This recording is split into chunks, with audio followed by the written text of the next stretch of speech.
If you guys are interested in being a member, then click the join button down below to check out the available perks. I believe the first tier is only $1. Thank you to those of you who choose to join. With that said, welcome to another Division 2 video. The purpose of today's video is to answer a few questions I had on my previous build video. Although I was toying with legendary heavies, rogues, bosses and tanking damage from Yannick the Beard, I still had a lot of you asking if the build was capable of taking on the legendary hunters on floor 100 of the summit, as I didn't include any footage of that in the video. In today's video, I'll showcase this build against the hunters on floor 100, as well as show you a variation of this build that makes the floors before 100 a lot easier to get through. After using this build from floor 1 to 100, I found the Legend Killer build's biggest weakness was the purple and red NPCs. Although we can reach well over 2 million armor, those NPC types still hit us extremely hard. In all honesty, the reds hit hard but are not that bad because you can kill them so fast, but the same can't be said for the veteran or purple NPCs. Reds only have a health bar, so die relatively quick, whereas the purples have both health and armor, which is why they take longer to kill and are the build's biggest weakness. If I did get killed, 90% of the time it was due to a situation which involved the purple NPCs. So with that in mind, I set out to find a counter, which didn't take long because I already intended to make a full build based around this counter anyway. Now I know some of you already know this counter because great minds think alike, or it's because I hinted at it in the comment section, but I'm really hoping this helps those of you who are struggling with the summit on legendary. So the counter to the veteran NPC time to kill issue is the Sweet Dreams exotic shotgun, which has a talent called Sandman. Melee attacks instantly kill non-elite NPCs. The cooldown is 15 seconds. Now you might have already seen from the gameplay, but I tried to kill going in order of threat level, running in to kill a purple with a melee from the Sweet Dreams and then pulling up my shield to pistol down the reds, ignoring the elite NPCs because I know we can tank them because of the 80% protection from elites. I also do it like that because the Sandman talent has a 15-second cooldown, so by the time I've gone down a couple of reds, the cooldown is over and the talent is available again. I can honestly say using the Sweet Dreams has saved me in so many situations, but as clutch as it is, it comes with a couple of downfalls. One being that it doesn't work against the purple robotic NPCs, and the second being that we can only use one exotic weapon with our build. This means we can't use a Liberty pistol, which gives us extra damage and repairs our shield health. So in finding one counter for something, I gained a weakness which I needed to find a counter for. So with the change to our pistol, I had two options when it came to talents: go for a talent that gives us extra damage, or go for a talent that adds to our shield health or survivability. Now this is preference, and I will say if you go for damage talents, you need to be mindful of your shield health and play less aggressive. Your positioning will be of great importance. Now the pistol I chose to replace the Liberty with is the new TDI card. This pistol has 310 RPM and comes with 18 rounds in a mag. It also comes with pistol damage and one skill tier for its core attributes. Giving our skills a nice buff when the pistol was equipped, the damage talents I'd recommend for this pistol would be Killer, Close and Personal or Instinct. And if you choose to go for survivability over damage, then I'd recommend Reformation or Preservation. This pistol is very accurate and has great stability, so it's easy to hit headshots with. This variation of the Legend Killer build just makes things a little easier for those floors where there isn't many elite enemies. If you have any questions, feel free to leave them down in the comment section below, and I'll reply like I always do.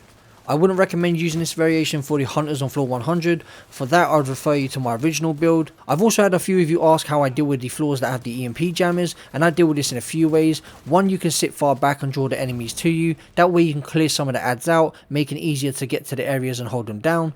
You can also rush straight in, fight from cover, allowing the adrenaline rush stacks to keep you tanky so you can tank the damage. This way is a little bit more risky. And finally, when it comes to the floors that have the pulse EMP jammers, I destroy them with an assault rifle or a rifle from distance and then move in. Before I end this video, leaving you with the floor 100 gameplay, I just want to say a huge thanks to all of you for the support on my recent videos. You guys have been absolutely killing it with the likes, hitting 1,000 likes a video with ease. We've honestly hit a new standard again here on the channel, and thanks to you hitting that like button and leaving comments down below, we're being pushed into the recommend section, which in turn is helping us grow. I'm also loving the amount of interaction in the comment section. It's great to see you guys having discussions and helping each other out. Dropping your opinions, support and feedback on my videos really motivates me to keep grinding the content. So keep up the great work as we are growing because of you.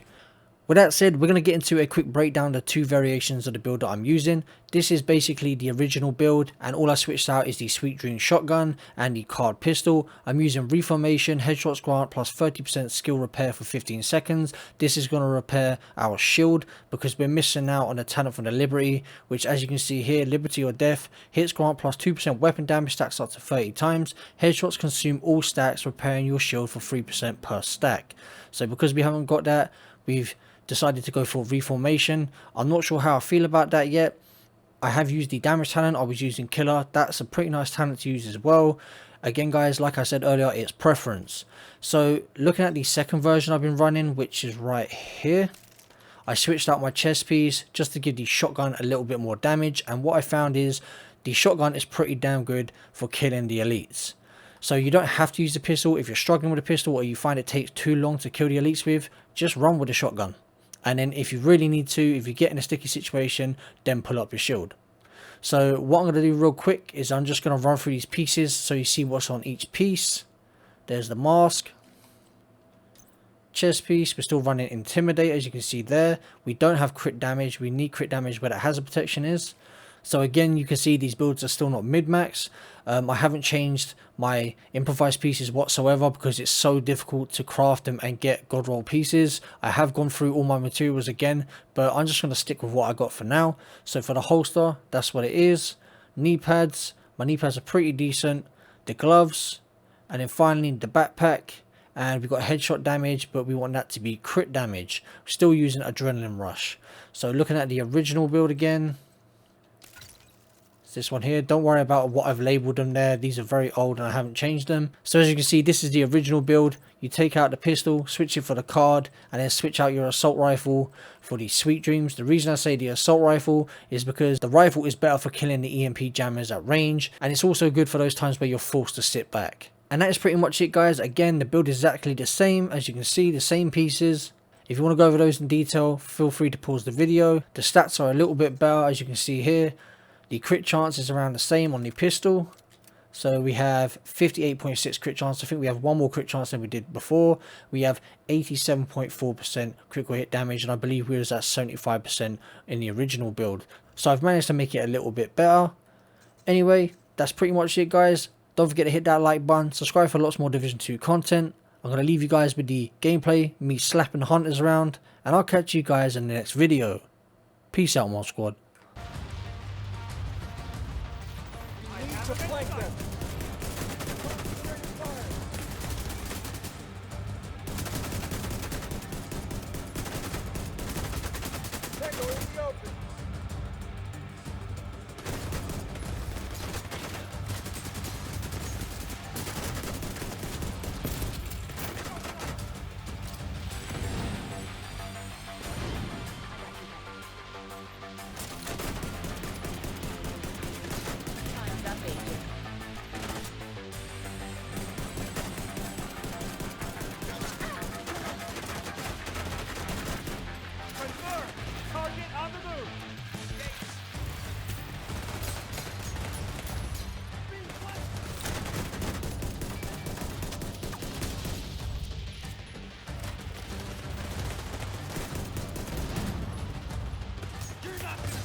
See them. Table close. Hostile.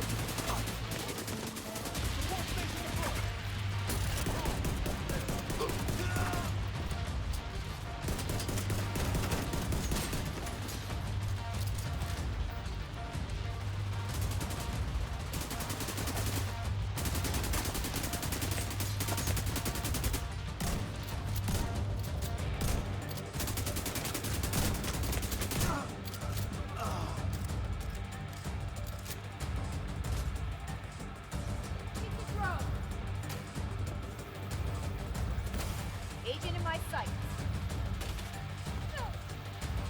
Get up.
curtailed.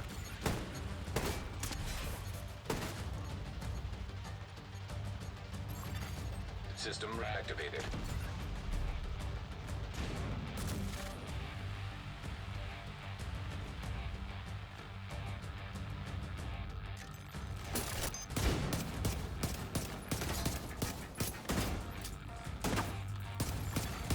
Rogue Restore Hive detected.